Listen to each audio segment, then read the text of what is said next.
লেখিকা কাজরি মজুমদারের অবুঝ। বারান্দার কোণে দাঁড়িয়ে দাঁড়িয়ে মাম অনেকক্ষণ ধরে ফুপিয়ে ফুপিয়ে কাঁদছে। কাঁদবে নাই বা কেন? সব সময় বোন যা করে সবেতেই আদর পায়। সে কান্না করুক, ঘ্যান ঘ্যান করুক কিংবা না খাক, ছোট বলে সবাই তাকে কিছুই বলে না। কিন্তু মামের একটু এদিক থেকে ওদিক হলে বাড়িতে সবাই যার যার মতো করে মামকে বকতে থাকে। অথচ একসময় মাম ছিল এই পরিবারের রাজকন্যা। মনে হয় এই তো সেদিনের কথা। মাম ঘুমাচ্ছিল, কখন কিভাবে কতক্ষণ ঘুমাচ্ছিল সেসব কি আর মামের মনে আছে? ছোট অবস্থায় যা হয়, হাত পা যেমন খুশি ভঙ্গিমায় শোয়া অবস্থায় মাম একটু একটু করে চোখের পাতা খুলতেই আবছা করে মাকে দেখে সে। চোখটা ভালো করে কচলাতে কচলাতে মার মুখটা দেখেই তার ভীষণ কান্না পায় যে কেন তার ঘুম ভেঙে গেল।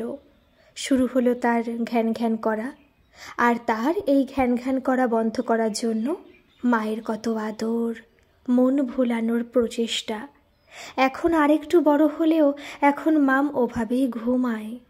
অনেক সময় মামের ওভাবে ঘুম ভাঙে, কিন্তু এখন আর সে ঘ্যান ঘ্যান করে না, কারণ ওসব করে আর মার আদর পায় না সে। বরং বোনের ঘুম ভেঙে যাবে বলে বকা খায়। সেই সব সুন্দর দিন মামের কাছে এখন ইতিহাসের মতো। এই ইতিহাসের চরিত্রগুলো নিয়ে তাহলে এবার একটু বিশদভাবে বলা যাক। মামের বয়স এখন 6+, তার বোনের বয়স এখন 9 মাস। এই দুই বোনের মা হলেন একজন সুগৃহিণী। সংসার আর সন্তানই তার জীবন। মামের বাবার গড়িয়াহাটে বেশ নাম করা কাপড়ের দোকান। মামের ঘরের সদস্য বলতে মোট 4 জন। মামের দিদার বাড়ি ওদেরই পাড়ার মধ্যে 8টা বাড়ি পড়ে। দ্বিতীয় সন্তানের কোনো ইচ্ছাই মামের মায়ের ছিল না। মামের মা, মামের বাবা আর নিজের সংসার নিয়ে ভালোই ছিলেন। মামের বাবার বরাবরের ইচ্ছা ছিল 2টি সন্তানের। অবশ্য ইচ্ছেটা যেমন ছিল, দ্বিতীয় কন্যার জন্মের পর উনি ব্যবসা সামলিয়ে ঘরে যতক্ষণ থাকতেন নিজের স্ত্রীকে যথেষ্ট সাহায্য করতেন। সারাদিনের অক্লান্ত পরিশ্রমের সাথে সাথে মামের দিন দিন অবুঝপনা আর দুষ্টুমি বাড়তে থাকাটা তার মায়ের কাছে অসহ্য হয়ে যাচ্ছিল। মামের দিদা বলছিল, কি আর করবি, আমার কাছে কয়েকদিনের জন্য পাঠিয়ে দিবি নাকি? পাঠাতে তো চাই, কিন্তু ও তো যেতে চায় না। হ্যাঁ, সেটা আমি বুঝি যে ও আমাদের বাড়িতে আসতে চায় না।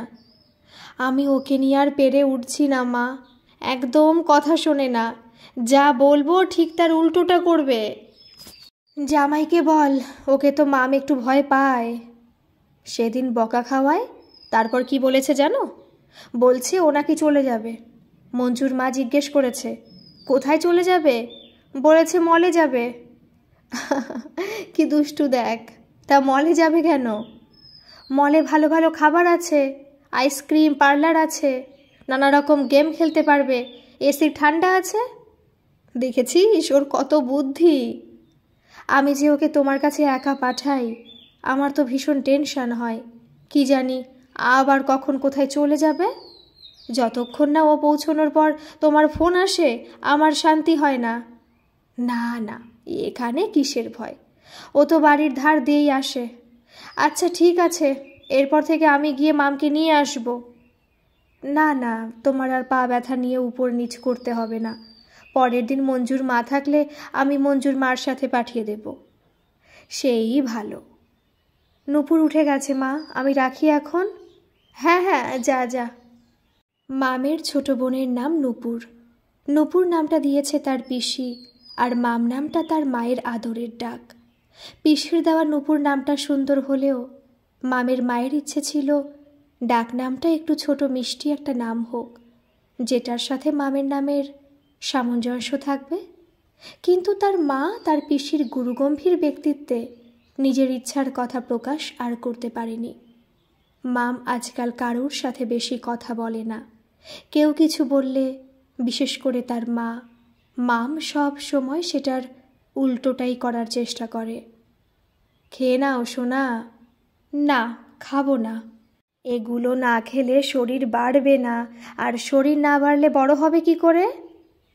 আমার ভালো লাগে না, গন্ধ। কোনো গন্ধ নেই সোনা, তুমি খাইয়ে দাও। আমি এখন কি করে খাইয়ে দেব সোনা? বুনুকে খাওয়াতে হবে তো। তুমি তো তাও নিজের হাতে খেতে পারবে, বনু তো পারবে না। মাম ওখান থেকে উঠে চলে যাচ্ছে দেখে তার মা বলে, কোথায় যাচ্ছ? এদিকে এসো বলছি। ঠান্ডা হয়ে গেছিল বলে একবার গরম করলাম, আবার এটাকে ঠান্ডা করছো? আমার কি আর কোনো কাজ নেই যে বারবার গরম করব? মাম নির্বিকার হয়ে ওখান থেকে চলে যায়। আজকে আসুক তোমার বাবা, সব বলবো আমি।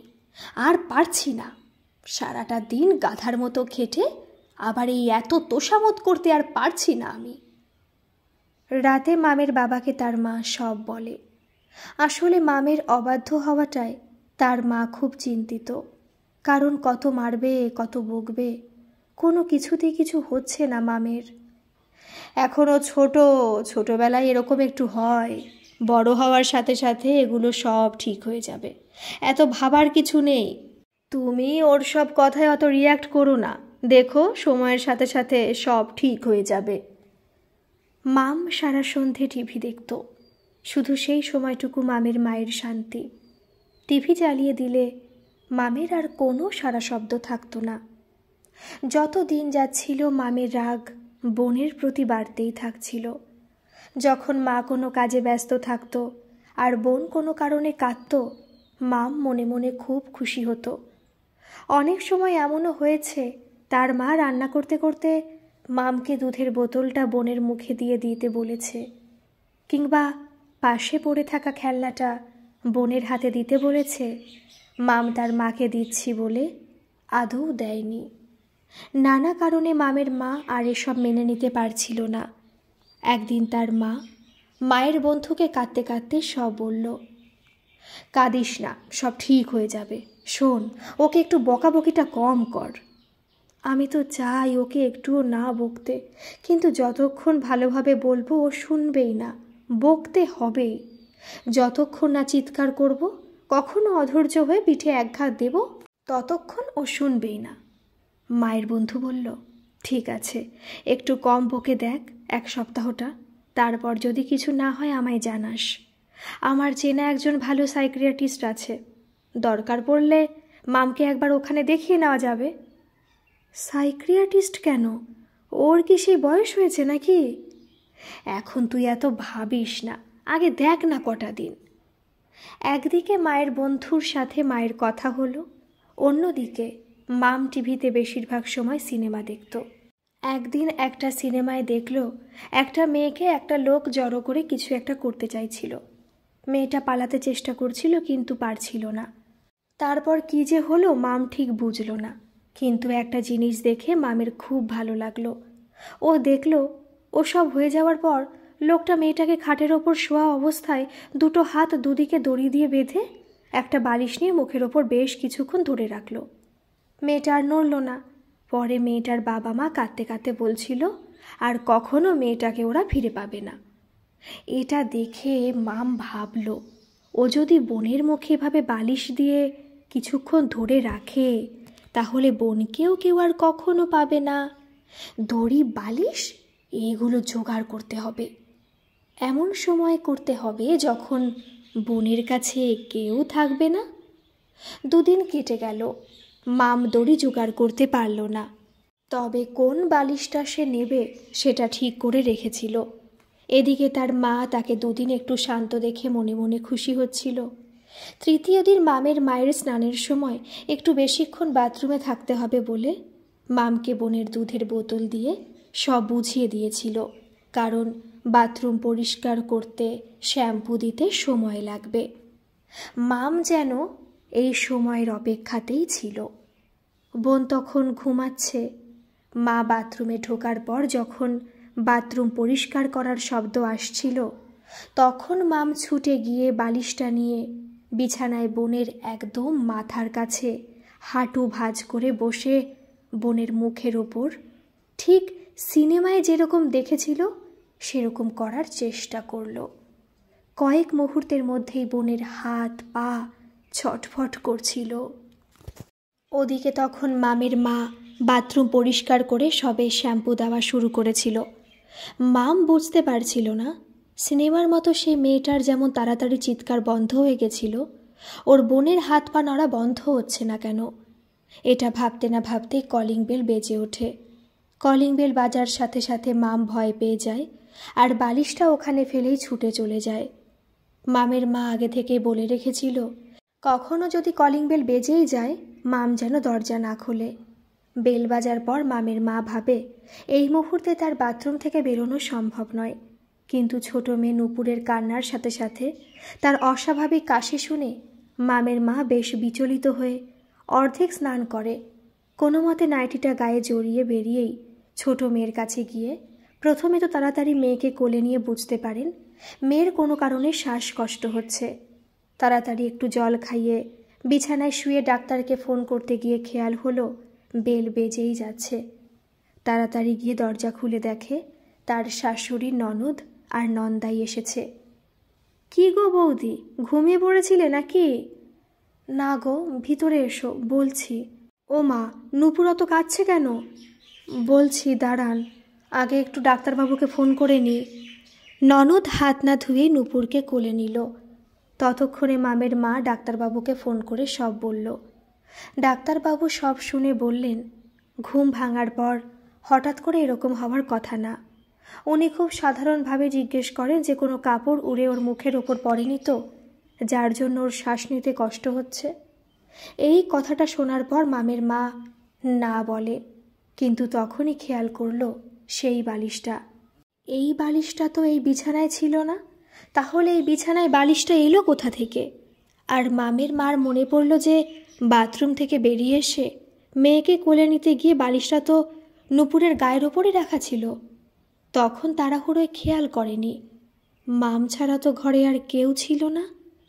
তাহলে কি মাম কিছু করতে গেছিল? কথাটা ভাবতে গিয়ে মামের মার বুকের ভেতরটা কেঁপে ওঠে। 1 ঘন্টা পর খাটের ওপর শাশুড়ির কোলে শুয়ে আছে নূপুর। মামের মার দু চোখের জল বন্ধই হচ্ছিল না, কারণ ততক্ষণে কি ঘটেছিল তা সবার কাছে স্পষ্ট হয়ে গেছে। মামের বাবা কর্মচারীদের ওপর দোকানের ভার দিয়ে বাড়ি চলে এসেছেন। প্রত্যেকেই মনে করেন যে মাম আজ যা করেছে তার জন্য মামের মাই দায়ী। আমরা তো 5-5টা ছেলে মেয়েকে একসাথে মানুষ করেছি, তাই বলে তো কখনো এরকম কিছু হয়নি। ছেলে মেয়ে মানুষ করা কি অত সোজা নাকি? আজকাল 1টা কি 2টো বাচ্চা হয়, সেটাও তোমরা ঠিক করে সামলাতে পারো না। কি যে হয়ে গেল দাদা, এখন থেকে কি আর করবি? তুই যতক্ষণ পারবি বেশি করে ওদের খেয়াল রাখিস। প্রত্যেকের কথাগুলো মামের মায়ের বুকে তীরের মতো বিঁধছিল, কিন্তু তবুও কিছু উত্তর না দিয়ে শুধু শুনে যাচ্ছিল। আমি তো বাড়িতে যতক্ষণ থাকি তোর বৌদিকে সাহায্য করি, এখন কি তাহলে ব্যবসা গুটিয়ে ঘরে বসে বাচ্চা সামলাবো? মামও চুপ করে সবার কথা শুনছিল। ওর চোখে মুখে কোনো আফসোসের লেশ মাত্র ছিল না। মামের মা সবার এতটুকু কথা শুনেও কিসের জন্য যেন অপেক্ষায় বসেছিল। অনেক কিছু তার বলতে ইচ্ছে করছিল, কিন্তু সে দাঁতে দাঁত চেপে বসেছিল। সবাই যেন চলে যাওয়ার পর মামের মা লুকিয়ে তার বান্ধবীকে ফোন করে সব জানায়। তার বান্ধবী সান্ত্বনা দিয়ে বলে যে সে সাইকিয়াট্রিস্টের সাথে কথা বলবে, তবে ততদিন যেন মামের মা মামকে একটু চোখে চোখে রাখে।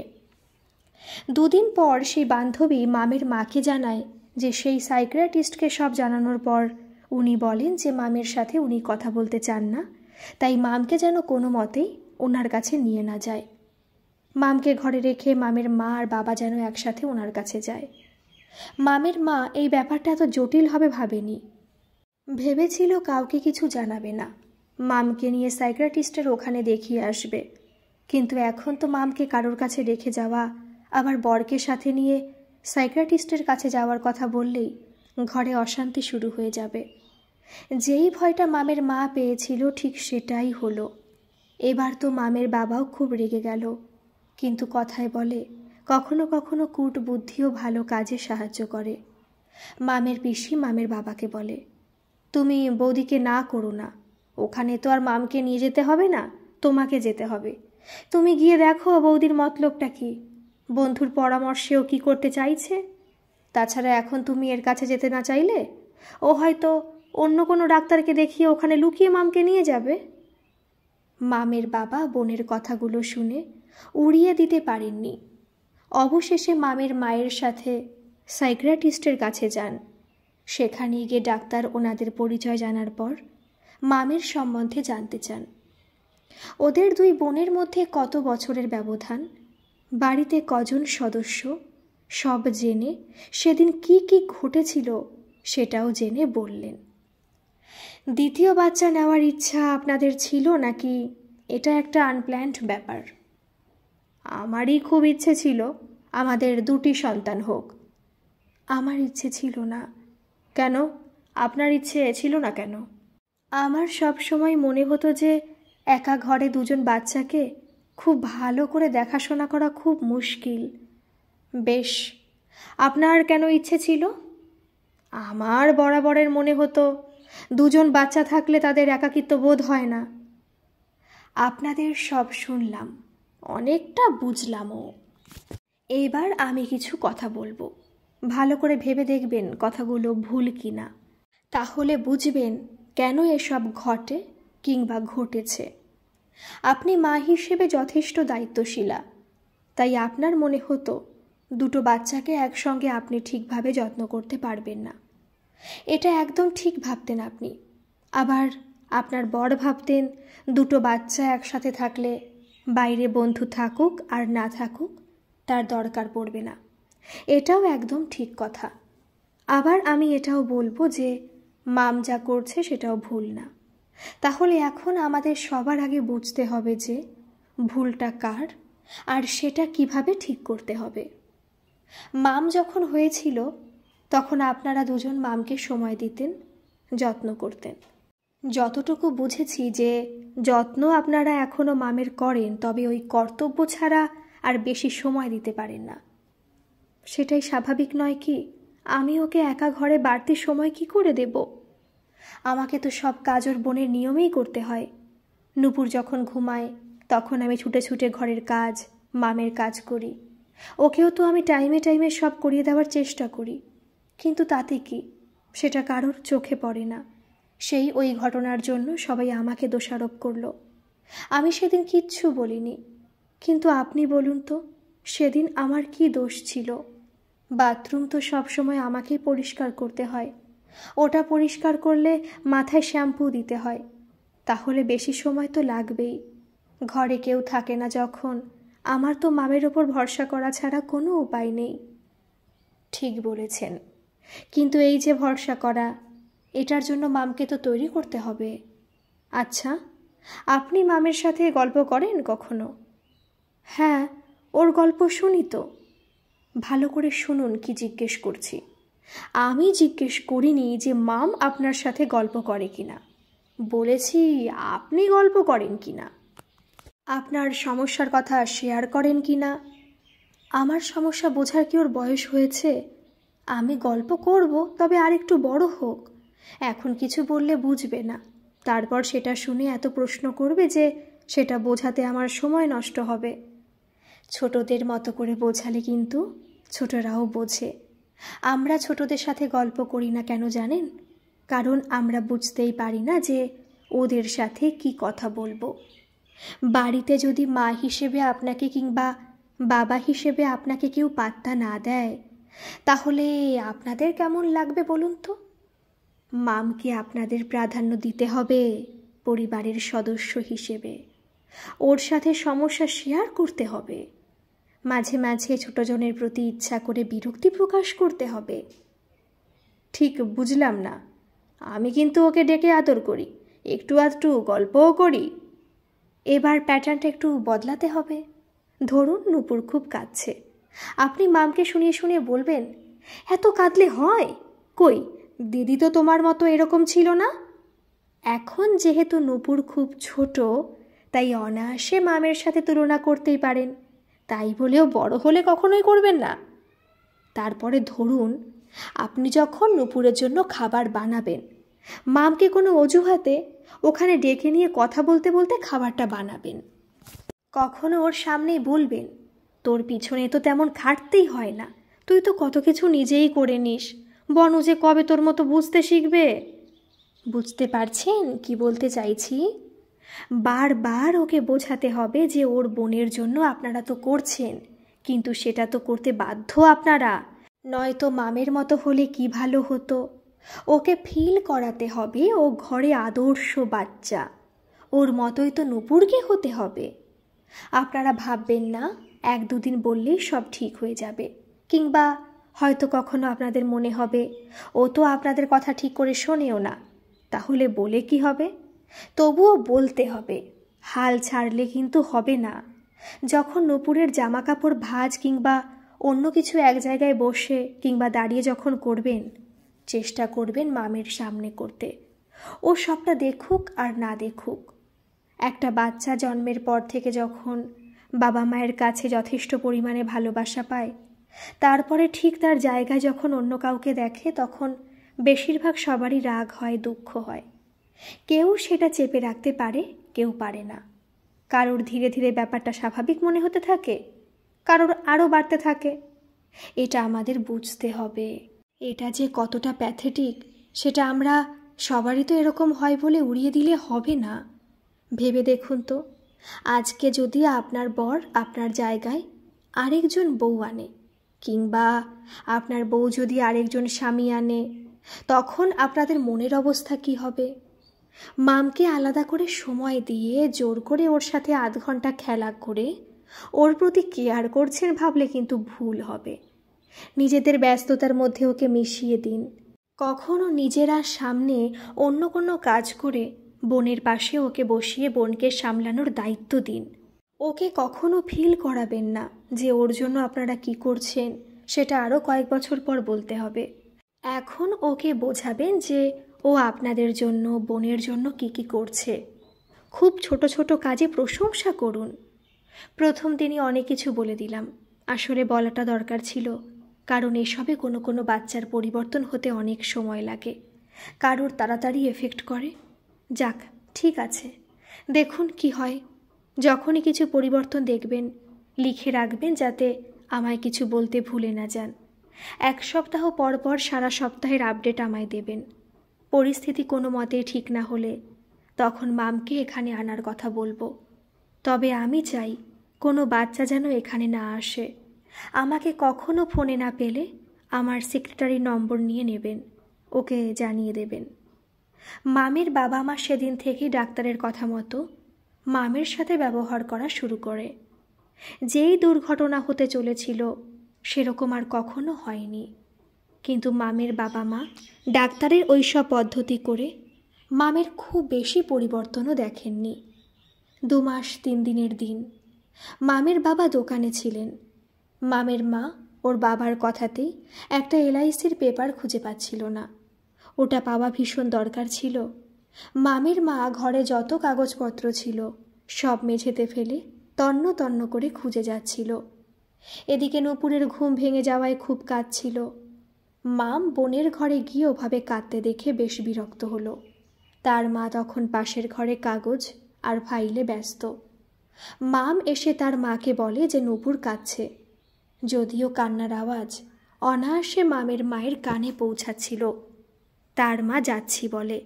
বেশ কিছুক্ষণ পর মামের মা উঠে রান্নাঘরে গিয়ে দেখে রান্নাঘরের কি অবস্থা। মাথা গেল আরও গরম হয়ে। তাড়াতাড়ি ওখান থেকে নূপুর যে ঘরে থাকে সেখানে ঢুকতে গিয়ে থমকে গেল। খাটের ওপর নূপুরের পাশে ঠিক সেবারের মতো হাঁটু ভাঁজ করে বসে দুধের বোতলটা বোনের মুখে ধরে বলছে, কবে যে তুই বড় হবি কে জানে, শুধু খাস, ঘুমাস আর কাঁদিস। আমার মতো মার কষ্ট কবে বুঝবি? এবার খাচ্ছিস না কেন? ভালো হয়নি তাই না? তাতে কি, মা ভালো রান্না না করলেও তো আমি আর বাবা খেয়ে নিই। মামের মার 2 চোখ দিয়ে জল গড়িয়ে গাল ভিজিয়ে যখন থুতনি চুইয়ে নাইটিতে পড়ছে, তখন মাম বুঝল তার মা কাঁদছে তার কথা শুনে। মাম ভুরু কুচকে মাকে বলল, দেখো তো মা, মনে হয় পটি করেছে, গন্ধ বেরিয়েছে। বাবা আমি পালাই, শুধু খায় আর পটি করে। গল্পটি কেমন লাগলো অবশ্যই কিন্তু কমেন্ট করে জানাবেন, আর ভালো লাগলে একটা প্লিজ সাবস্ক্রাইব করে দেবেন। ধন্যবাদ।